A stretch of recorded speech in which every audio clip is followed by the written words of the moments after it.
ఏది అయినా ట్రై చెయ్యి ఆచి చికెన్ మసాలా. ఇబ్రహీంపట్నం మున్సిపల్ ఎన్నికల్లో మరో ట్విస్ట్ చోటు చేసుకుంది. చైర్మన్, వైస్ చైర్మన్ ఎన్నికను శుక్రవారానికి వాయిదా వేశారు. ఇక మరోవైపు ఎన్నికలు నిలిపివేయాలంటూ హైకోర్టు స్టే ఇచ్చింది. ఇప్పటికే చైర్మన్ ను 15 మంది సభ్యులు ఎన్నుకోవడంతో వైస్ చైర్మన్ ఎన్నికను వాయిదా వేశారు. 19వ వార్డు అభ్యర్థి ఆకుల యాదగిరి కిడ్నాప్ అవడంతో కొడుకు టోనీ హైకోర్టును ఆశ్రయించారు. కోర్టు స్టే ఇవ్వడంతో ఆర్డర్ కాపీని ఉదయం ఆర్డీఓకు యాదగిరి కుటుంబ సభ్యులు సమర్పించారు. దాంతో వైస్ చైర్మన్ ఎన్నిక వాయిదా పడింది. రైట్, ఇదే అంశానికి సంబంధించిన మరిన్ని పూర్తి డీటెయిల్స్ మా crime bureau chief Raviteja live ద్వారా అందిస్తారు. రవితేజ,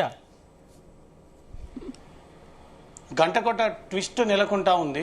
అసలు ఏం జరుగుతుందని ఊహించని పరిణామాలు జరుగుతూ ఉన్నాయి. ఇప్పటివరకు ఇబ్రహీంపట్నం చరిత్రలో కని విని ఎదగనటువంటి సిచ్యువేషన్ నెలకొంది. ఇంత రాజకీయ అనుభవం ఉన్నటువంటి నాయకులు కూడా ఏం జరగబోతా ఉందని ఒక కన్ఫ్యూజన్లో ఉన్నారు. ఇటు బీఆర్ఎస్ ఫామ్ చేస్తుందంటూ కూడా మొదటి నుంచి ఊహించారు. చివరికి 15 మంది సభ్యులతో కూడినటువంటి టీం అంతా అక్కడికి చేరుకొని బీఆర్ఎస్కే పట్టం కట్టి చైర్మన్ని ఎన్నుకున్నారు. సడన్ గా హైకోర్టు నుంచి స్టే విధిస్తూ ఈ ఎన్నిక చెల్లదు, ఈ ఎన్నిక ఫైనల్ రిజల్ట్స్ ని అవుట్ చేయకండి అంటూ కూడా కోర్టు ఉత్తర్వులు ఇచ్చింది. ఇప్పటికీ రద్దు చేశామనేది అధికారికంగా ఇంకా ఎన్నికల కమిషన్ ప్రకటించలేదు. మరి కాసేపట్లో ప్రకటించేటువంటి అవకాశం ఉంది. ఈ కంప్లీట్ ఎపిసోడ్ పైన మాజీ ఎమ్మెల్యే మంచిరెడ్డి కిషన్ రెడ్డి ఉన్నారు. మీరు 3 టైమ్స్ నుంచి వరుసగా గెలుస్తున్నటువంటి ఎమ్మెల్యే, ఇట్లాంటి ఎన్నిక మీకు ఎప్పుడైనా ఎక్స్పీరియన్స్ అయిందా? గతంలో 40 సంవత్సరాల నుంచి రాజకీయాలలో ఉన్నటువంటి సందర్భం. కానీ ఇలాంటి ఎన్నికలు ఈ ప్రభుత్వం నిర్వర్తిస్తున్నటువంటి కార్యక్రమం చూస్తూ ఉంటే మాకే సిగ్గైతా ఉంది. కానీ ఇవాళ చేసినటువంటి కార్యక్రమాలు ఇవన్నీ కూడా ఎలక్షన్లలో ఈ ఎపిసోడ్ చూస్తూ ఉంటే నోటిఫికేషన్ 16th నాడు చైర్మన్, వైస్ చైర్మన్ ఎన్నికలు మున్సిపల్వి జరగాలనేది రావడం జరిగింది. నిన్నటి రోజు ఎలక్షన్ కూడా పెట్టడం జరిగింది. పెట్టిన తర్వాత సభ్యులు కూడా రావడం జరిగింది. మాట్లాడడం అంతా కూడా ప్రాసెస్ ఓట్ తీసుకోవడం అందరు కూడా తీసుకోవడం జరిగింది. ఒక వ్యక్తి రాలేదని చెప్పి, అది బీఆర్ఎస్ వ్యక్తి, బీఆర్ఎస్ పార్టీకి సంబంధించిన వ్యక్తి రాలేదని చెప్పి కాంగ్రెస్ వాళ్ళు గొడవ చేసి ఈ ఎలక్షన్ను ఆపియడం జరిగింది. దీనికి కారణం ఎవరు కూడా అడిగితే ఎవరు కూడా చెప్పలే. 1 o'clock అన్నారు, 12:30 అన్నారు, 1 o'clock అన్నారు, 1:30 అన్నారు, 1:30 తర్వాత ఇట్ ఈస్ పోస్ట్ పోన్ అని చెప్పడం జరిగింది.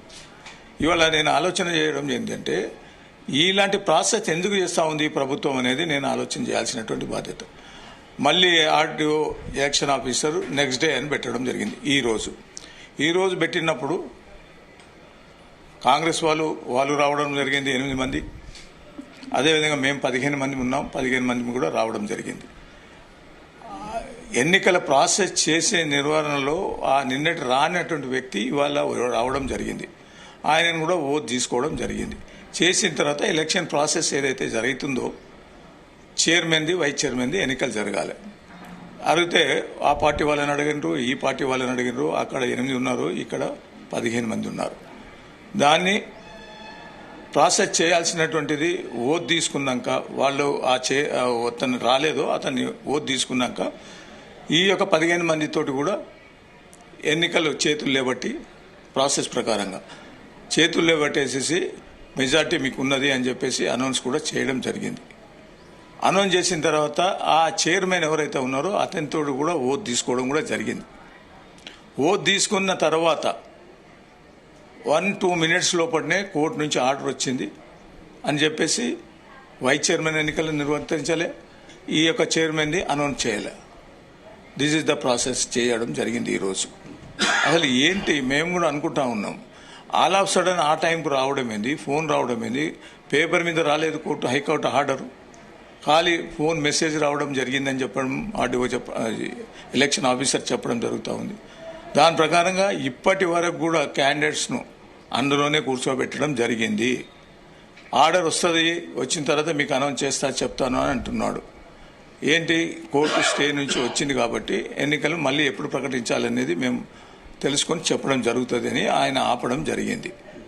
ఈ ఎపిసోడ్ మొత్తం అవుతూ ఉంటే హైకోర్టులో ఒకతను నిన్న రాలేదని చెప్పేసి మా ఫాదరు ఏదైతే యాదగిరి గారు ఉన్నారో ఆయన మిస్సింగ్ అయిండు లేకపోతే కిడ్నాప్ అయిండు అని చెప్పేసి హైకోర్టులో ఒక పిటిషన్ వేయడం జరిగింది.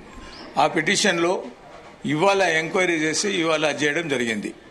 చేసిన తర్వాత అతను ఉన్నాడు ఎవరు, యాదగిరి గారు మీటింగ్ హాల్లో ఉన్నాడు. ఆయన అన్ని కార్యక్రమాలు ప్రభుత్వం తరఫున ఏదైతే చేయించాలో అది కూడా తీసుకోవడం అన్నీ జరిగింది. అది ప్రూఫ్ ఉంది. మరి ఇక మిస్సింగ్ ఎక్కడనో లేకపోతే కిడ్నాప్ ఎక్కడనో ఏం జరిగింది అర్థం కావడం లేదు, చెప్పడం లేదు. మా పార్టీ వాడు వాస్తవానికి మా సింబల్ మీద గెలిచాడు.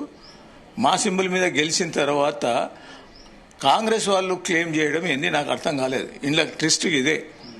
కాంగ్రెస్ వాళ్ళు యాదగిరి లేడు కాబట్టి ఎలక్షన్ పోస్ట్ పోన్ చేయాలని నిన్న ఇవాళ కూడా రచ్చ మేము అడుక్కోవాలి మా క్యాండిడేట్ పోయింది అనేది. మా క్యాండిడేట్ మాకు నమ్మకం ఎక్కడ ఉన్నది. నిన్న ఆరోగ్యం బాగలేదని చెప్పేసి చెప్పడం జరిగింది. కాబట్టి ఇవాళ పొద్దున్నే 11 o'clock అంటే 11 o'clock వచ్చిండు, అటెండ్ అయ్యిండు, చెప్పడం జరిగింది. నేను ఎట్టుపోలేదు, నాకు హెల్త్ ఇష్యూ తోటే నేను రాలేదు, ఇవాళ వచ్చినాను ఓటు తీసుకున్నానని చెప్పడం కూడా జరిగింది. ఈ ఎపిసోడ్ ఈ పరిస్థితి అర్థం చేసుకోవాల్సిన బాధ్యత ప్రభుత్వం పైన కూడా ఉంది.